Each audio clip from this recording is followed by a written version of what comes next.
voudrais, pour rebondir sur ce que j'ai dit dans une précédente vidéo, montrer que la théologie monothéiste ne fait sens qu'à partir du moment où Dieu a affaire avec un peuple.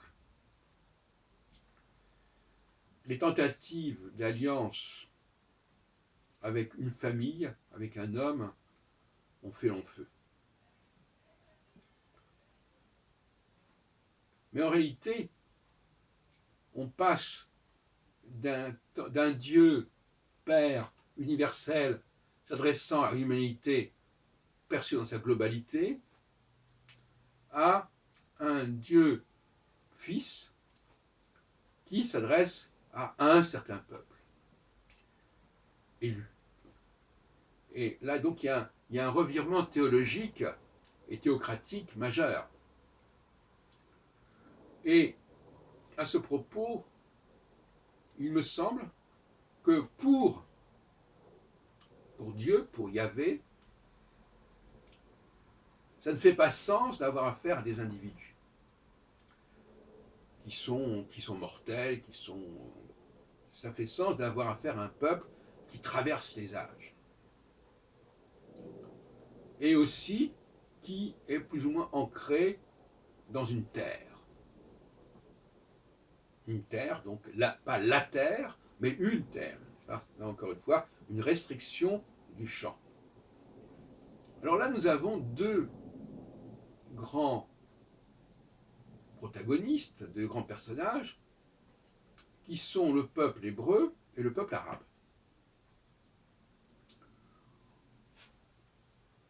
Les deux parlant d'ailleurs des langues proches et se situant à peu près dans la même région du monde. Canaan, la Palestine et tout autour le monde arabe. Rappelons aussi que ces deux peuples auront connu au début du XXe siècle une renaissance. Les Arabes se seront libérés du joug turc, du joug ottoman, et les Juifs se seront libérés quelque part du joug chrétien. Ces deux jougs sont importants et ont marqué les esprits durablement. Le joug ottoman se caractérise par le fait que les Ottomans sont musulmans, mais ils ne sont pas arabes, comme d'ailleurs les Perses. Et dans le cas des chrétiens, ils sont liés à la Bible, à l'Ancien Testament, mais ils ne sont pas juifs. Et donc ils ont une dimension impériale beaucoup plus vaste, mais aussi beaucoup plus floue.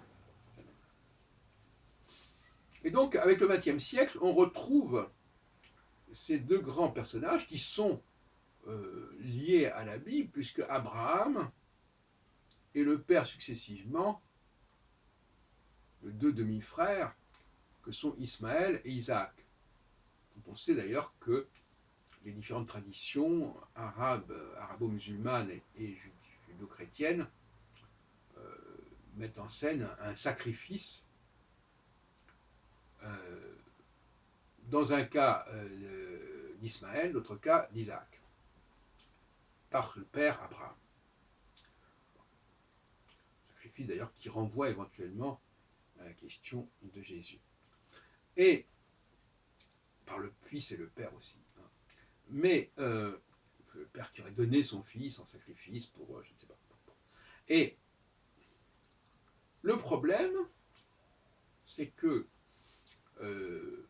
quand on interroge aujourd'hui les musulmans, j'en ai parlé dans une précédente vidéo, ils ne vous disent pas que le peuple arabe a une alliance particulière avec Allah.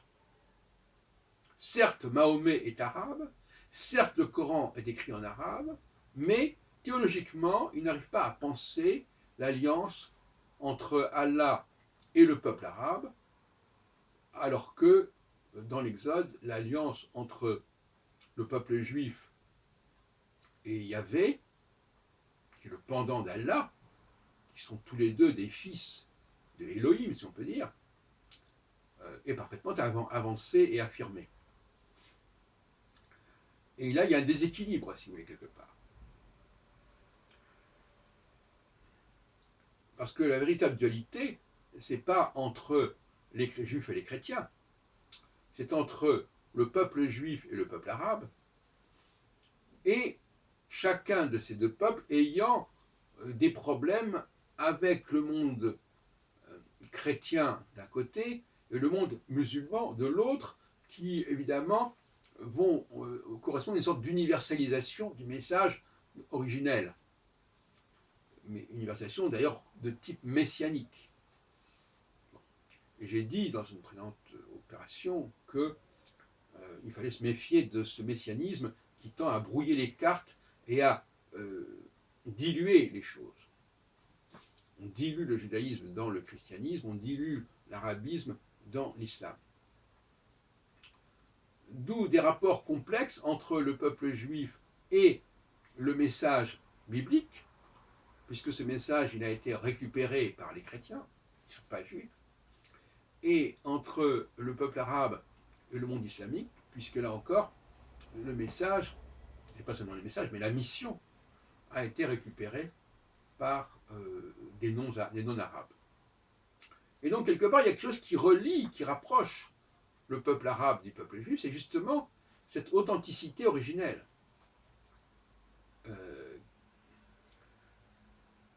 Qui fait que, d'une certaine manière, ils ont été floués par ceux qui ont voulu les prolonger, leur emprunter, etc. On pourrait aussi parler d'ailleurs de la question de la France, des problèmes que la France a avec l'Angleterre, que le français a avec l'anglais. Bon, j'en ai déjà parlé, mais ce sont des structures assez comparables.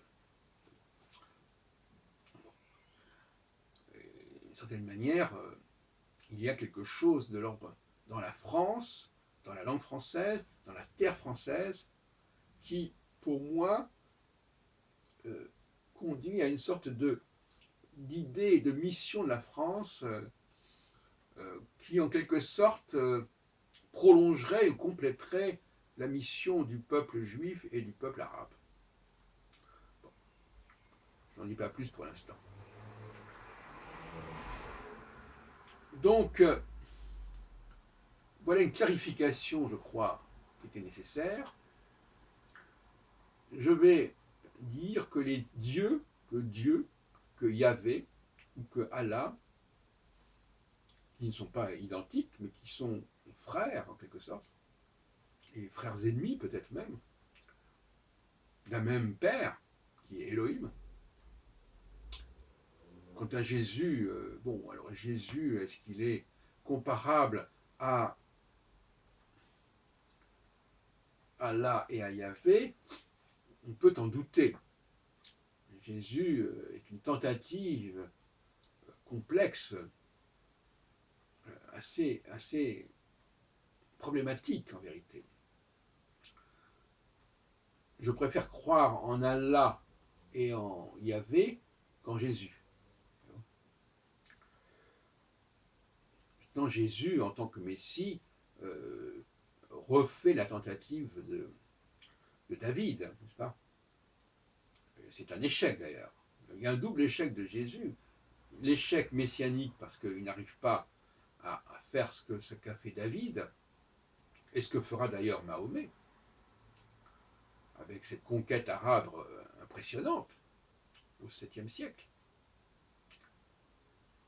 Et puis ensuite, et d'autre part, échec au niveau théocratique, parce que finalement, il n'a pas sa place. Il a déjà instauré un peuple hébreu dont il fait partie, d'ailleurs, dont il est descendant, et un peuple arabe, qui ont chacun des alliances avec les deux fils de Elohim, Allah pour les Arabes et Yahvé pour les Hébreux. Et lui, qu'est-ce qu'il va faire là-dedans? Il serait le troisième fils. Tout ça est assez discutable et douteux.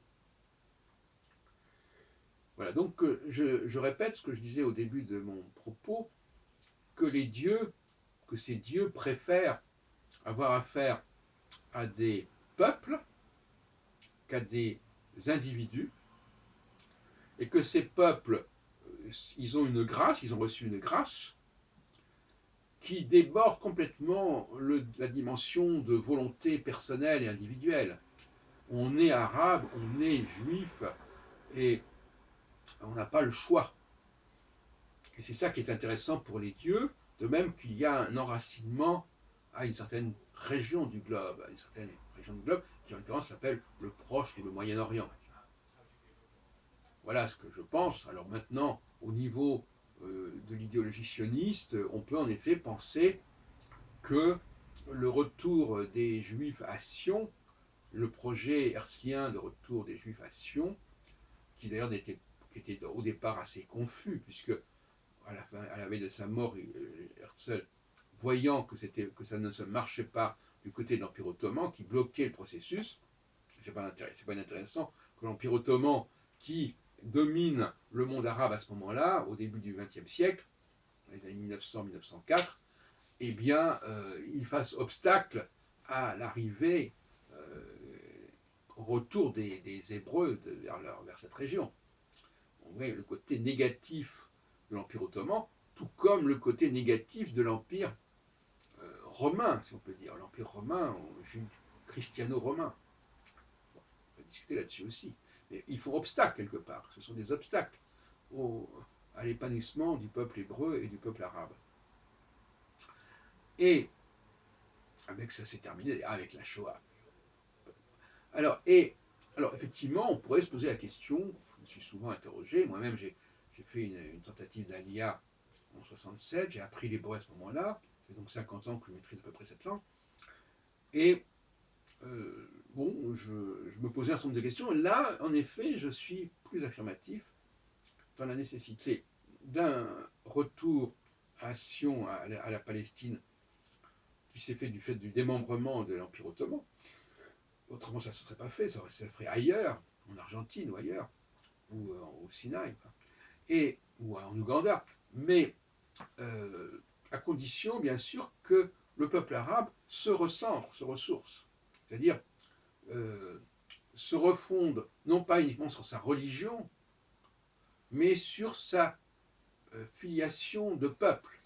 C'est très important de ne pas être victime du discours religieux, c'est-à-dire des préceptes de l'orthopraxie. La seule orthopraxie qu'on entend du peuple arabe et du peuple hébreu, c'est tout simplement d'exister et d'être l'expression, d'être la personnification de ces deux fils de Dieu que sont Allah et Yahvé. La question des pratiques qui a souvent empoisonné les esprits, qu'est-ce qu'il faut pratiquer, quels sont les commandements, tout ça c'est totalement secondaire. Et ça vaut surtout pour ceux qui ne sont pas arabes et qui ne sont pas juifs, et qui tendent ainsi, au nom d'une praxis, d'une pratique, trouver une légitimité qu'ils n'ont pas du fait de la race, du fait de l'histoire.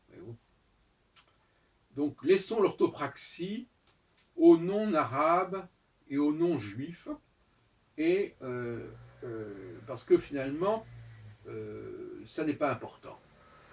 L'orthopraxie est une aberration, est une hérésie quelque part. On ne devient pas juif parce qu'on pratique le commandement de tu ne tueras pas, et on ne devient pas arabe parce qu'on aura récité le Allah Akbar, etc. Bon, il ne faut quand même pas se moquer du monde. Donc ça, ce sont des pratiques supplétives dont les juifs et les arabes devraient se démarquer et se départir.